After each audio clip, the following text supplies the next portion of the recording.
Welcome back. You're watching Headlines Now. More than 70,000 fans turned up at the Melbourne Cricket Ground today, which also happens to be the highest attendance for any Boxing Day test between India and Australia. And with an even contest between bat and ball, the crowds get their money's worth.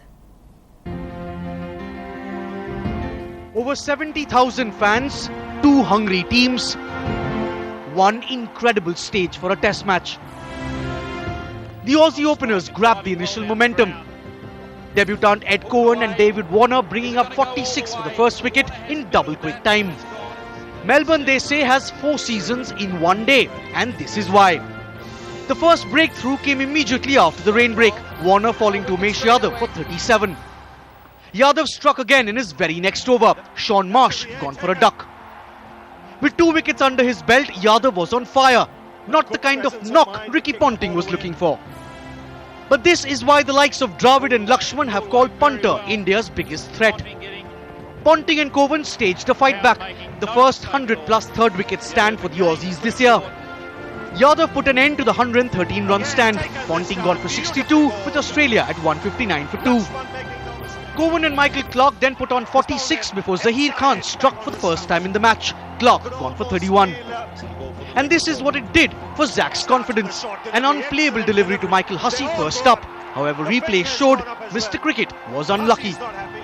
No such mistake here though, Ashwin removing Cowan for 68, Australia 214 for 6.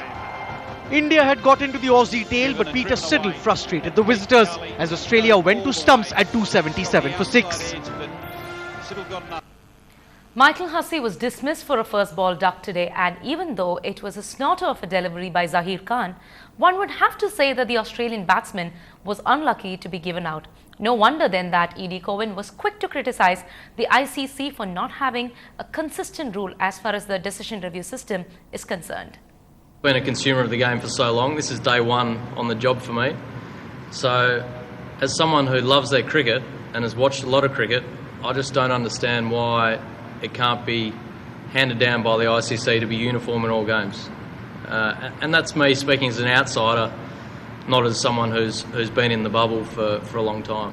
On to some more sports. As 2011 comes to an end, here is a look back at the year that was marred by numerous controversies in the world of cricket.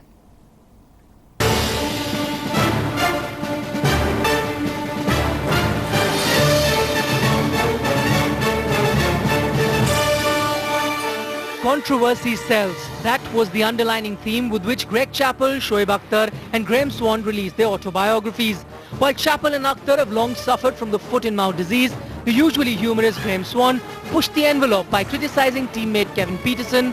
Needless to say, KP and coach Andy Flower were not amused.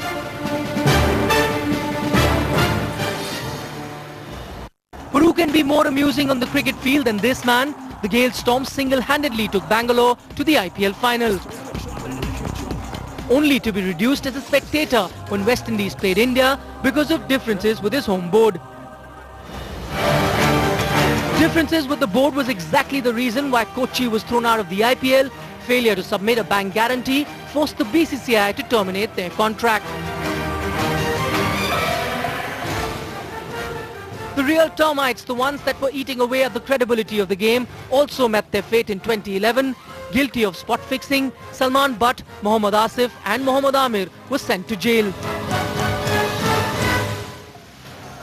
Ian Bell, on the other hand, got out of jail during the World Cup when the 2.5-metre LBW rule denied India his wicket. The iteration of, the technology with the human thinking, was the reason why we didn't get that wicket. That coupled with a few more unsatisfactory decisions during India's tour to England, and the BCCI arm twisted the ICC into making DRS optional.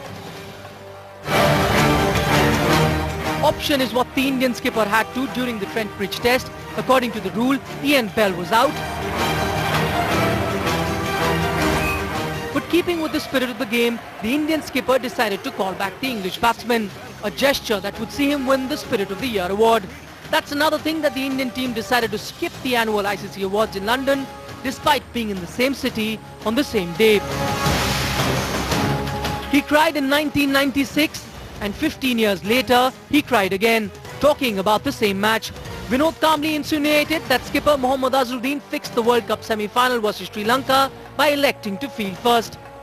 आज मैं कभी ऐसा बोलना नहीं चाहिए, but लेकिन जिन्होंने जितनी घटिया हरकत की है, जितना भी वो क्रिकेट करे, मेरा शुक्रिया अदा करना चाहिए.